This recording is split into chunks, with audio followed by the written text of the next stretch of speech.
All right, so welcome to Social Work 793. My name is Michael Quant, and I'm going to be your instructor for this semester. I know some of you might not be so excited about taking an online course.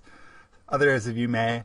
But just to help you to feel rested, I've gotten a lot of positive feedback about the online courses that I've taught.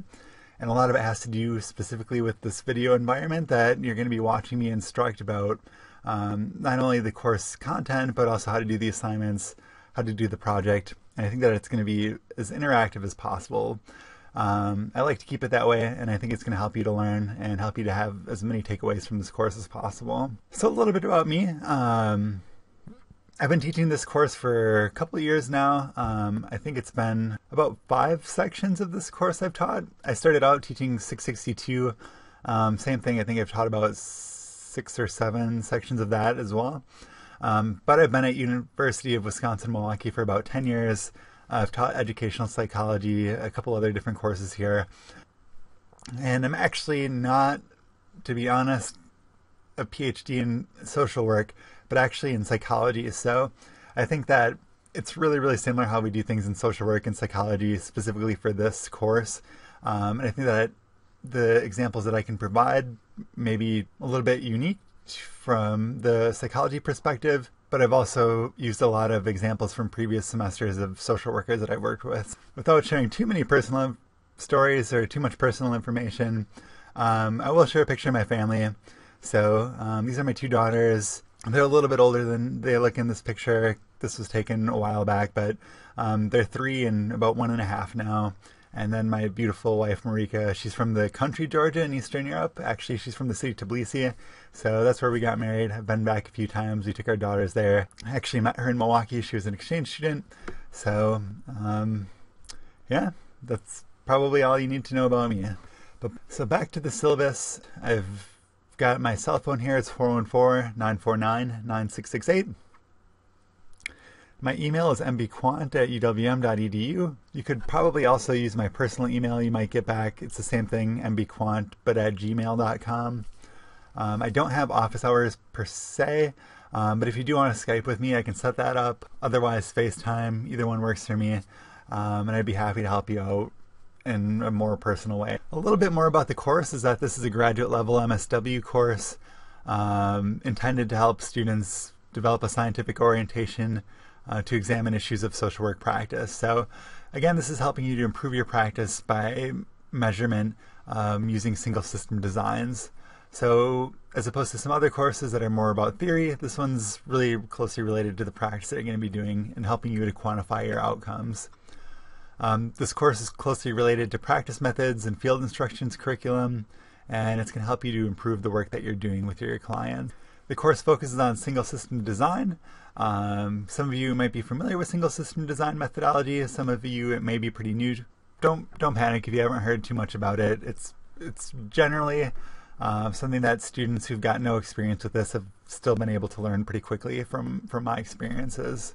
So there is an emphasis on learning by doing. So your course project is really going to be focused on trying to apply what you're learning from each module to your project, and hopefully being able to translate that into the work that you're doing. I'm also going to be examining some ethical issues and how research practice may be influenced by race, ethnicity, social class, gender, and sexual orientation. All right, so the course prerequisites, again, hopefully you've taken 662 or have concurrently registered for 721 or 722. And being that this course is entirely online, an intermediate understanding of D2L is required. So if you've got no experience with D2L, please seek help. I can't put a video together to show you how to use D2L, but everything that's going to be for this course, whether it be papers, course content, lectures, everything's going to be on D2L. You're not going to be submitting any papers to me.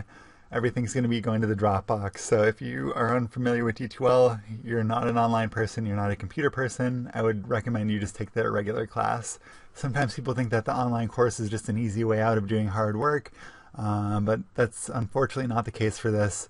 Sometimes online courses you might actually have to end up doing more reading because you're not going to be able to really discuss with your course or your classmates like you normally would. So please keep that in mind. This isn't meant to scare you away from this course, but just to let you know that it is rigorous And you do have to stay on top of the videos and on top of the online course content in order to do well. So there's some more stuff in the syllabus about online courses. I'm not going to read it all to you, but feel free to read through it at your own time. All right, so the course goals and objectives. The social work program at UWM is focused on metropolitan issues with a focus on social justice, cultural diversity, and empowerment of individuals, families, organizations, and communities. So the goal of this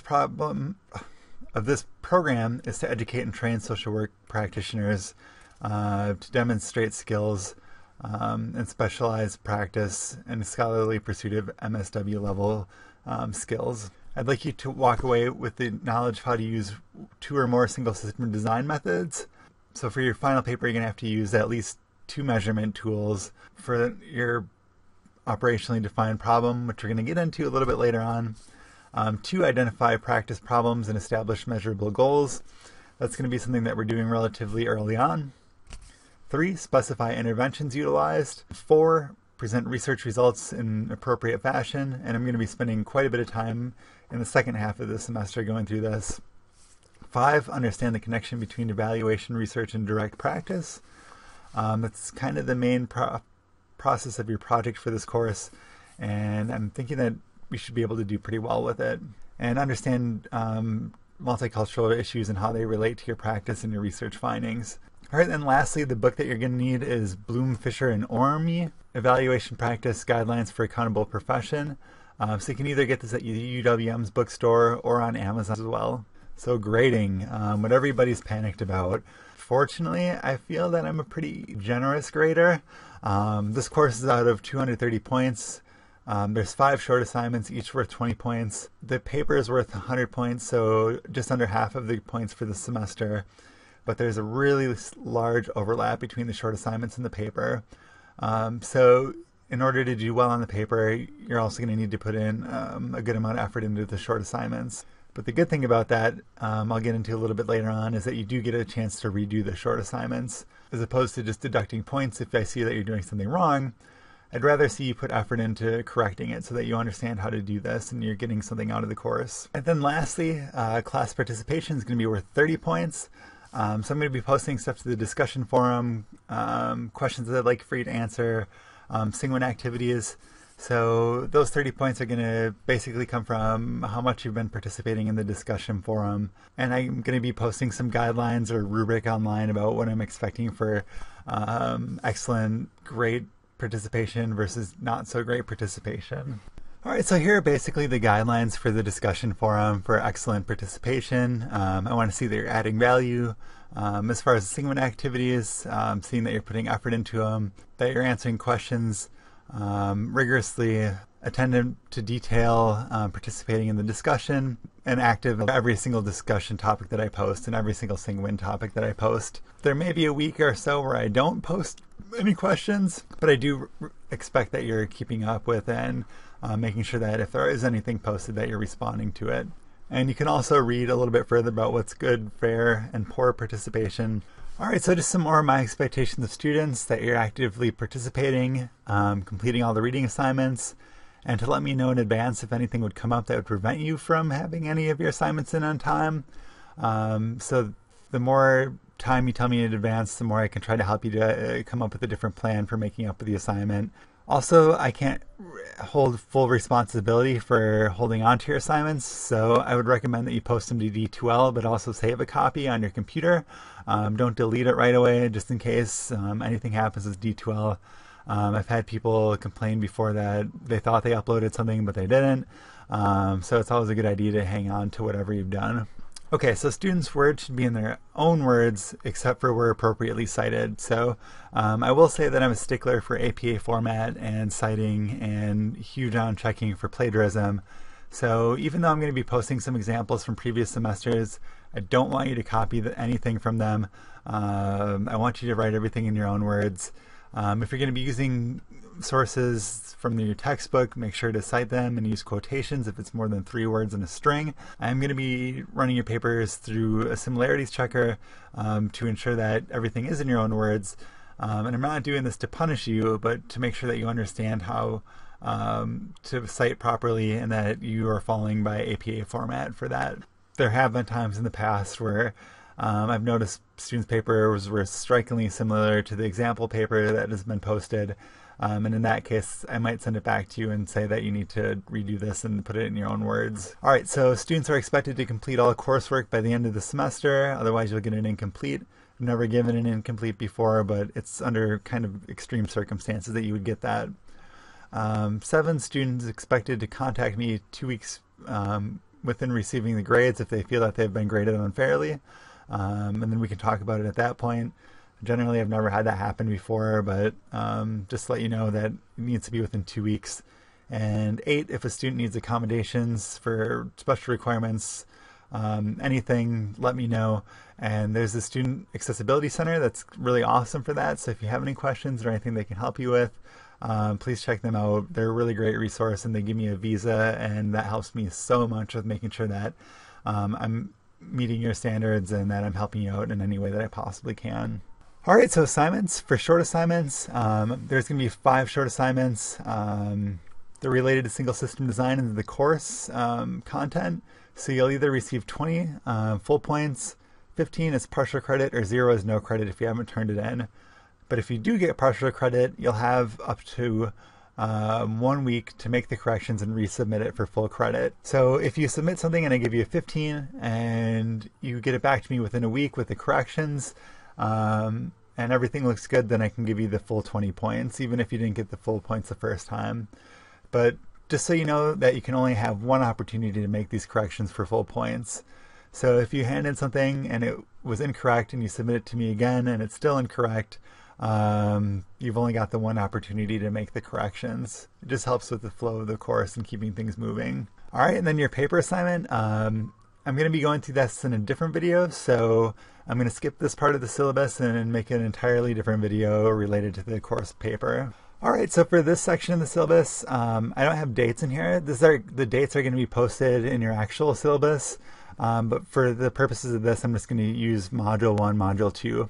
So the basic overview of the course is that there's going to be an introduction section where I'm going to be covering the syllabus, which is today. Next week, we're going to be talking about the prologue, so I'd like for you to read the prologue for next week. And then short assignment number 1 and 2 will be posted. Section 3 of the course is related to measurement, so we're going to be talking about measurement recording plans and behavioral observations. Also, you're going to have some reading assignment for Chapter 4. When we get into Module 4 is the individualized rating scale. So that's when short assignment number 1 and 2 are going to be due, and I'll get them back to you by Module 5.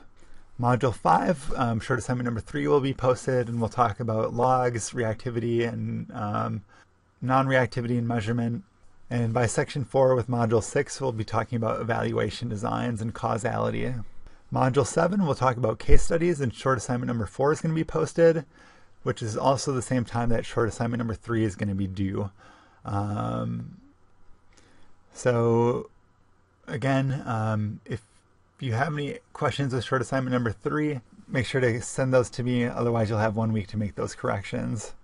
And as we move towards the end of the semester, you can see that we've talked about single system designs and measurement in the beginning, talking about goal setting. By the time we get to Module 9, we're going to be talking about analyzing the data after you've already collected it. Module 10 is descriptive statistics, and a lot of people start to worry when they hear that there's statistics involved in this course, but I would say that they're very basic entry-level statistics. If you know how to calculate a mean, median, you should be pretty much set for this course. All right, and then Module 11 is going to be about ethical considerations, wrapping up with single system designs. And I'd like for you to have your client data collected by then, so that I can help you out with it. And if you want to send me your data, I can help you to analyze it and email it back to you. Otherwise, if you want to send me a tentative write-up, I can do that, look it over and send that back to you with any feedback that I've got.